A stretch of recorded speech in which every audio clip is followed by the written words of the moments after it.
नमस्कार प्रिय मित्रों, ऑनलाइन न्यूज टुडे इंडिया में आपका हार्दिक स्वागत है। समूचे देश में प्रदूषण एक भयावह समस्या है। हाल में ही आपको पता हो कि उत्तराखंड में ग्लेशियर पिघलने से बहुत बड़ी जनहानि हुई थी और प्रदूषण के आने वाले समय में भी दूरगामी परिणाम भयावह हो। आपको पता होना चाहिए, मध्य प्रदेश का जिला पन्ना और पन्ना के अंतर्गत आने वाला एक नगर अमानगंज, जिसका वायु प्रदूषण इंडेक्सन हमारी राजधानी दिल्ली के समकक्ष पहुंच चुका है। इसका कारण क्या है, इस विषय को लेकर के हम आज ONI न्यूज की खास मुलाकात करते हैं पर्यावरणविद श्री शैलन तिवारी जी से, जो पेशे से एक शिक्षक भी हैं। सर जी, आपका ऑनलाइन न्यूज टुडे इंडिया में हार्दिक स्वागत है। धन्यवाद संदीप जी। सर, आपने बताया कि नगर अमानगंज का वायु प्रदूषण दिल्ली के समकक्ष पहुंच गया है जी। इसका कारण क्या है, आपके माध्यम से हमारे दर्शक जानना चाहते हैं। देखिए संदीप जी, ये वैसे तो प्रदूषण को लोग बाग आम जनमानस उतना नहीं समझ पाता है। प्रदूषण को समझा जाता है कहीं गंदगी फैली है, कचरा है, तो इसको लोग बाग साधारण वे में इसको प्रदूषण मान लेते हैं। लेकिन वास्तव में प्रदूषण एक इससे भी ज्यादा कहीं भयानक और ज्वलंत समस्या है, जिससे कि आज पूरा विश्व दो चार हो रहा है और हमें बहुत ही प्रदूषण के प्रति संवेदनशील होना होगा, अन्यथा इस पृथ्वी पर विनाश भी संभव है। जैसा कि हम आज चारों तरफ घटनाओं के रूप में, जैसा आपने अभी जिक्र किया चमोली की, उत्तराखंड की दुर्घटना, जो कि वायु प्रदूषण का ही नतीजा है। और ग्लोबल वार्मिंग जिसको कहते हैं, ये कार्बन डाइऑक्साइड नामक प्रदूषणकारी गैस होती है, जो कि हमारे वाहन, कल कारखाने आदि से ईंधन के जलने से उत्पन्न होती है, चाहे वो किसी तरह का ईंधन जल रहा हो। और ये गैस क्या करती है, भारी प्रकृति की होती है और ये ऊपर वातावरण में जाने में इसको देर लगती है, ऊपर वातावरण में पहुंचकर एक कंबल की तरह कार्य करती है, जिससे कि हमारे पृथ्वी की ऊष्मा निकलकर अंतरिक्ष में नहीं जा पाती और पृथ्वी के वातावरण को गर्म करती है, जिसका प्रभाव ग्लेशियर पिघलते हैं और समुद्रों का जल स्तर बढ़ता है। वैसे भी जल पृथ्वी पर 70% भाग में है और स्थल भाग 30% है। इस कारण से समुद्रों का बढ़ता जल स्तर ग्लोबल वार्मिंग का परिणाम है और उत्तराखंड की घटना ग्लेशियर के फटने की इसी तरह से ये कारित हुई है। और पर्यावरण का पूरे जनमानस पर, जीव जंतुओं पर, प्रकृति पर बहुत ही प्रभाव है, हम सभी को प्रभाव पड़ता है। हमें आपने बताया कि एक ऐप के माध्यम से आपने जाना कि मध्य प्रदेश में पन्ना और पन्ना का एक छोटा कस्बा अमानगंज, यहाँ का वायु प्रदूषण काफी भयावह हो चुका है, जो देश की राजधानी दिल्ली को छू रहा है। तो ये कैसे जाना है आपने? हाँ संदीप जी, ये बहुत ही सोचने वाला, चिंता का विषय है कि अमानगंज एक छोटा सा नगर परिषद स्तर का, तहसील स्तर का कस्बा है, लेकिन इसका जो इसका वायु प्रदूषण है वो काफी ऊंचे स्तर का है। यहाँ तक कि कभी कभी ये दिल्ली के बराबरी करने लगता है। ये एक बहुत ही सोचने वाली बात है। हमारे पास का हमारा जिला जो कि 40 किलोमीटर दूरी पे है, वहां का AQI या एयर क्वालिटी इंडेक्स जो है, जो कि वायु में विभिन्न प्रकार की गैसों का स्तर बतलाता है, पन्ना का जब 61 रहता है तब अमानगंज का 250 जाता है। मैंने अभी ठंड के दिनों में देखा था, जब दिल्ली का प्रदूषण स्तर वायु का AQI इंडेक्स 320 या 30 था, तब अमानगंज का 250 था, 275 था। ये बहुत ही चिंताजनक बात है। ये बहुत ही सुनने में अजीब भी लगता है कि इतने छोटे कस्बे का इतना ऊंचा AQI एयर क्वालिटी इंडेक्स कैसे हो गया। देखिए, पहले मैं वायु प्रदूषण को थोड़ा सा बताना चाहूंगा, क्या होता है, इसके क्या प्रभाव हमारे शरीर पर और प्रकृति पर पड़ते हैं।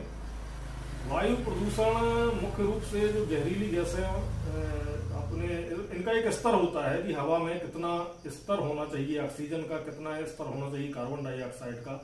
जब ये इनका संतुलन बिगड़ता है, जहरीली गैसें ज्यादा हो जाती हैं, तो उसको वायु प्रदूषण कहते हैं।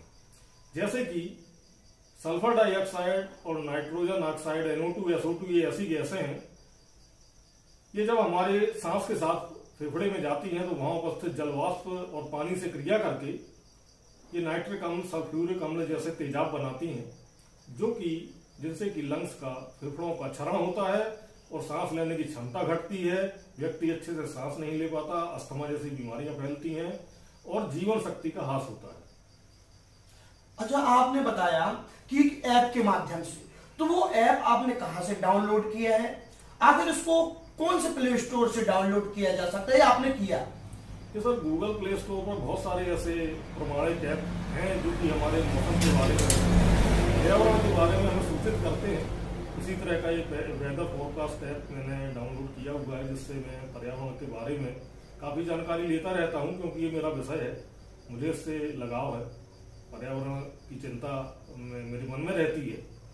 और मैंने उसमें देखा कि जो AQI या एयर क्वालिटी इंडेक्स है वो अमानगंज का काफ़ी चिंताजनक है और अविश्वसनीय भी है। कोई नहीं मानेगा कि अमानगंज का प्रदूषण का स्तर दिल्ली के करीब है। अच्छा सर, हाल में ही पन्ना को अमानगंज ने स्वच्छता में पीछे किया था, एक सर्वे हुआ था, तो माना जाए कि ये स्वच्छता कहीं ना कहीं कमजोर पड़ रही है, कि इसी कारण से अपना ये वायु प्रदूषण बढ़ रहा है। देखिए महोदय, मैं आपसे एक निवेदन करना चाहूंगा। मैंने पहले भी कहा कि आम व्यक्ति ये समझता है कि सफाई हो जाने से प्रदूषण दूर हो गया, जबकि ऐसा नहीं है। गंदगी और सफाई ना होना ये प्रदूषण अलग है और प्राकृतिक प्रदूषण है वो अलग है। प्राकृतिक प्रदूषण का दायरा बहुत बड़ा है। वायु प्रदूषण, जल प्रदूषण, ये पूरे विश्व को, पूरी पृथ्वी को प्रभावित करते हैं, जबकि गंदगी किसी एक क्षेत्र को सीमित दायरे में प्रभावित करती है। तो हमारी समझ से हर एक व्यक्ति को, जो अमानगंज का निवासी है, उस व्यक्ति को कहीं ना कहीं एक संकल्प लेके चलना होगा कि हम इस वायु प्रदूषण को कैसे कम करें, और हमें अधिकारियों से, कलेक्टर महोदय से भी इस विषय पर ध्यान केंद्रित करने की एक आशा रखनी चाहिए क्या? बिल्कुल संदीप जी, ये जिन चीजों से प्रकृति को हानि होती है ऐसे कार्य न करे जाएं, वृक्षों को काटा न जाए अनावश्यक। इसके अलावा हमें वृक्षारोपण, वृक्ष लगाने की मुहिम चलानी चाहिए, ज्यादा से ज्यादा वृक्ष लगाने चाहिए। यही मेरा एक संदेश है कि हमें प्राकृतिक संसाधनों को तलाशना होगा, उनकी रक्षा करनी होगी, उनका संरक्षण करना होगा। पुराने जल स्रोत, कुएं, तालाब, बावड़ी आदि की सुरक्षा, उनकी साफ सफाई का ध्यान रखना होगा, उनको पुनर्जीवित करना होगा। इसी के द्वारा हम अपने प्रकृति का सुधार कर सकते हैं। प्रदूषण एक ऐसा विषय है जहाँ पर एक प्रदूषण होता है तो दूसरा भी उससे उत्पन्न हो सकता है, ये बात सही है। अब जैसे कि मैं अमानगंज के वायु प्रदूषण में जब विचार करता हूँ तो मैं ये पाता हूँ कारण के रूप में कि अमानगंज में इतना हवा की क्वालिटी का खराब होना, इसका कारण मैं अमानगंज के क्षेत्र में चारों तरफ गांव से लगे हुए ईंट भट्टे जो हैं उनको मानता हूं, क्योंकि ईंट भट्टे में आजकल प्राकृतिक उपले या गोबर के कंडे या लकड़ी का प्रयोग बंद हो गया है। उसकी जगह पत्थर की कोयली या कोयला से ईंट भट्टों को जलाया जाता है और पत्थर का कोयला जल करके कार्बन डाइऑक्साइड एवं कार्बन मोनोऑक्साइड की भारी मात्रा उत्पन्न करते हैं, जो कि एक जहरीली गैसें होती हैं। कार्बन मोनोऑक्साइड तो मनुष्य के लिए मृत्युकारी होती है, साथ ही साथ सल्फर डाइऑक्साइड, नाइट्रोजन ऑक्साइड आदि गैसें उत्पन्न होती हैं, जो कि अमानगंज के चूंकि वातावरण के प्रदूषण जो दिखाई दे रहा है, इसी का नतीजा मुझे समझ में आता है। हमारी बस्ती में चारों तरफ ईंट के भट्टे लगे हुए हैं। नमस्कार मित्रों, ये थे हमारे साथ माननीय पर्यावरणविद श्री शैलेंद्र तिवारी जी, जिन्होंने बताया कि प्रदूषण एक भयावह समस्या है और अमानगंज तो दिल्ली लेवल को छू रहा है प्रदूषण के मामले में। तो हमारा चैनल के माध्यम से एवं सभी दर्शकों से एवं माननीय कलेक्टर महोदय से, माननीय तहसीलदार महोदय से विशेष रूप से आग्रह है कि इस वीडियो को देखें और इस पर विचार करें। जी सर, क्या कहेंगे? मैं थोड़ा सा जानकारी देना चाहूंगा। मैंने आज शाम को थोड़ा चेक किया AQI, तो मैंने ये पाया कि अमानगंज का AQI 132 है, जबकि आज दिल्ली का 107 था, शाम को करीब 7 साढ़े 7 बजे। ये एक सोचने का विषय है, बहुत ही गंभीर विषय है। जबकि मैंने देखा कि आसपास दमोह, छतरपुर, पन्ना, इन सभी में प्रदूषण का स्तर हवा का काफी कम था। यहां तक कि छतरपुर और दमोह तो ग्रीन के लेवल पे थे 15 जी। और अमानगंज का स्तर आज 120-30 के भी ऊपर जा रहा है। ये बहुत ही सोचने का विषय है, हमारे जागरूक होने का समय है। जी शैलेंद्र जी, आपने इस विषय पर लोगों को जागरूक किया और ऐसे ही आप जागरूक करते रहेंगे और आप कहीं ना कहीं ये सफलता की ओर आप जाएंगे कि हमारा अमानगंज नगर स्वच्छ भी हो और प्रदूषित भी ना रहे। सभी दर्शकों का